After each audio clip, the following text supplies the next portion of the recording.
Bonjour à toutes et à tous, j'espère que vous allez tous très bien et que vous passez un bon week-end et bienvenue dans ce nouvel épisode de LNDLS, les news gaming de la semaine.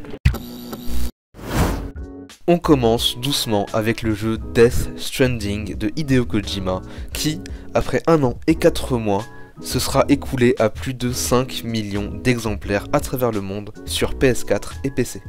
Et c'est assez étonnant parce que Death Stranding, c'est un jeu assez spécial et que ça ait plu autant de gens, c'est assez surprenant. On passe maintenant à Netflix qui annonce qu'une série live-action Pokémon est en préparation pour son service. Alors le projet est au début de son développement, mais il y a déjà un scénariste et un producteur qui est attaché au projet, c'est Joe Anderson de la série Lucifer. Maintenant la question qu'on peut se poser c'est, est-ce que ça fait partie de l'univers du film détective Pikachu ou c'est complètement autre chose? Et ça, on verra. J'ai maintenant une bonne nouvelle pour les fans d'Animal Crossing New Horizon. Enfin, après quelques mois plutôt calmes, Nintendo se bouge les fesses et annonce que du nouveau contenu gratuit est en chemin, et il sortira au courant de cette année. Pour aider leurs fans à patienter, Nintendo leur a donné rendez-vous le 29 juillet pour profiter de feux d'artifice in-game et de nouveaux objets de saison.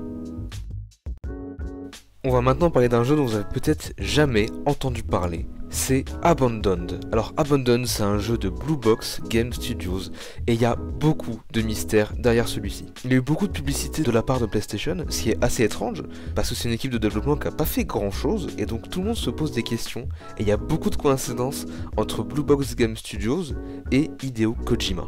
Alors les gens se demandent si c'est pas Hideo Kojima caché, comme il avait fait pour la communication de MGS5, qui était assez intelligente. Alors les gens se demandent un peu qu'est-ce que ça veut dire. Et on aura peut-être un élément de réponse le 10 août au Japon, avec l'expérience en temps réel. C'est une application donc, qui aura un teaser pour le jeu.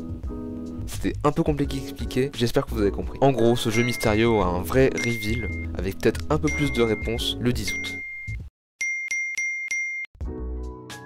On va maintenant revenir sur quelques chiffres qu'a annoncé PlayStation aujourd'hui. Tout d'abord, Spider-Man Miles Morales s'est écoulé à 6,5 millions d'exemplaires, PS5 et PS4 confondus.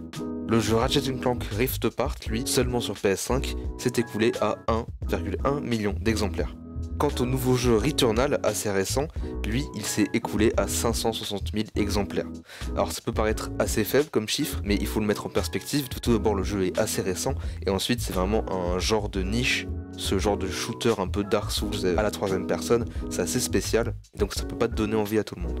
Ensuite, PlayStation a confirmé les chiffres que je vous ai donnés dans le premier épisode.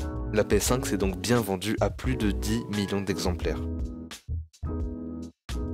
On arrive maintenant dans le territoire des mauvaises nouvelles. Le jeu indépendant Kena Bridge of Spirits, développé par l'équipe d'animation Humber Lab, est reporté et passe donc de sa date initiale du 24 août au 21 septembre 2021. D'un côté, il faut donner le temps à cette équipe pour sortir un jeu complet et fonctionnel, mais d'un autre, cette date est assez mal choisie, je trouve, car le mois de septembre est déjà plutôt plein et chargé, avec des gros jeux comme Life is Strange True Colors, très attendu, ou même Deathloop, le nouveau jeu des Français d'Arkane Studio à Lyon. Ce n'est alors peut-être pas très judicieux pour un petit jeu indépendant, mais on verra bien. Personnellement, il m'attire beaucoup. On continue dans les mauvaises nouvelles avec le jeu Stray, avec le tout petit château mignon qui avait été tout d'abord présenté en juin 2020, donc l'année dernière, dans la première grosse conférence PS5.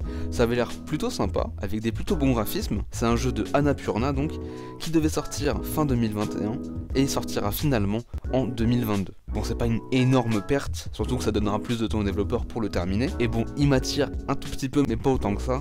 Je pense que je le prendrai uniquement s'il sort sur le PS Plus en début 2022. Dites-moi ce que vous en pensez. Et on termine la section mauvaise nouvelle avec cette fois-ci une rumeur de Jason Schreier qui dit que Horizon Forbidden West, qui était censé sortir cette année, a été reporté en 2022. Alors pour l'instant, rien d'officiel, attention, mais Jason Schreier et Bloomberg sont tous deux des sources très fiables. Alors bon, il n'y a plus qu'à attendre une annonce officielle, mais je pense qu'ils ont raison. Au vu du temps qu'il leur reste et de la grandeur du jeu, ça m'étonnerait pas. On termine avec encore une nouvelle sur la PS5 qui a lancé une nouvelle mise à jour qui est pour l'instant seulement en bêta, donc en test, chez certains joueurs, qui permet donc d'intégrer un nouveau SSD à la console, donc d'augmenter son stockage, sa vitesse de téléchargement. Donc c'est plutôt une bonne nouvelle pour l'instant. Apparemment la mise à jour fonctionne très bien. Bon, du coup on a vu une augmentation des prix des SSD récemment, ceux qui sont compatibles avec la PS5, mais bon, plus il y aura de la concurrence, moins ils seront chers, plus ils seront disponibles. Alors il n'y a plus qu'à attendre que cette mise à jour soit accessible à tout le monde pour pouvoir augmenter son espace de stockage de la PS5, qui est un des petits points faibles de la console. Après bon, c'est un peu cher, personnellement je sais pas si j'en prendrais un. C'est la fin de cette vidéo, j'espère qu'elle vous aura plu. Vous l'avez vu, elle est un peu plus courte que le premier épisode, parce que la longueur dépendra donc des news de la semaine, hein. Je suis un peu dépendant de ça. Mais j'espère que ça vous a quand même plu. Si c'est le cas, laissez un like, abonnez-vous, commentez, ça m'aiderait énormément. Et on se retrouve au prochain épisode. Bye.